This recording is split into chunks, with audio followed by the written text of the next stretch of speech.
शहर में भगदड़ मची थी। लोग भाग रहे थे। इसी शोरगुल में सकुरा गिरते हुए फूलों को देख रही थी।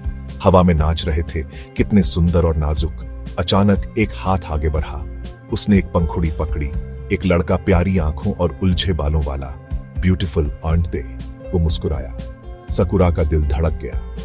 यस, उसने धीरे से कहा, जैसे जादू में बंध गई हो। ऐसा लगा जैसे शोरगुल वाला शहर गायब हो गया। बस गिरती हुई पंखुड़ियां और लड़के की प्यारी निगाहें बाकी रह गईं। एक पल समय में रुक सा गया। वो घंटों बातें करते रहे। चेरी के पेड़ों के नीचे बैठे सपने, डर, राज बांटते रहे। उसे चित्रकारी का शौक था। अपनी कॉपी में अजीबोगरीब जीव बनाता था। देखो, हिरोशी ने कहा, एक फीनिक्स के चित्र की तरफ इशारा करते हुए। कहते हैं अगर तुम फीनिक्स देखो तो तुम्हें सच्चा प्यार मिल जाएगा। सकुरा हंस पड़ी, पर उसके अंदर एक गर्माहट फैल गई। जैसे इशारा पाकर चेरी का एक फूल पन्ने पर आ गिरा, हल्का सा चमक रहा था। सकुरा की सांस रुक गई। हिरोशी भी हैरान दिख रहा था। पंखुड़ी चमकी, फिर गायब हो गई। वो एक दूसरे को देखते रहे, आंखों में हैरानी लिए। क्या ये सिर्फ उनका वहम था? उन्होंने छुपी हुई गलियों में घूमा, मजेदार स्ट्रीट फूड खाया। उनकी हंसी शहर में गूंजती रही।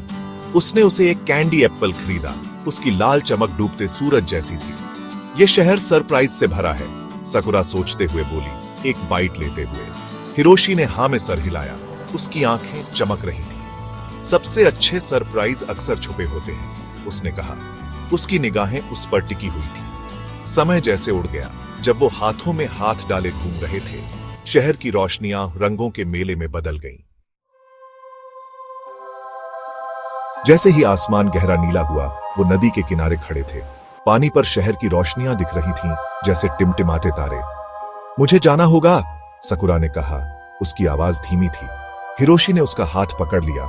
उसके स्पर्श से उसकी रूह कांप गई। क्या मैं तुम्हें फिर से मिलूंगा? उसने पूछा। उसकी आवाज भारी थी। सकुरा ने उसकी तरफ देखा। उसका दिल दर्द से भर गया। वो हां कहना चाहती थी, पर कुछ चीजें होनी नहीं होती।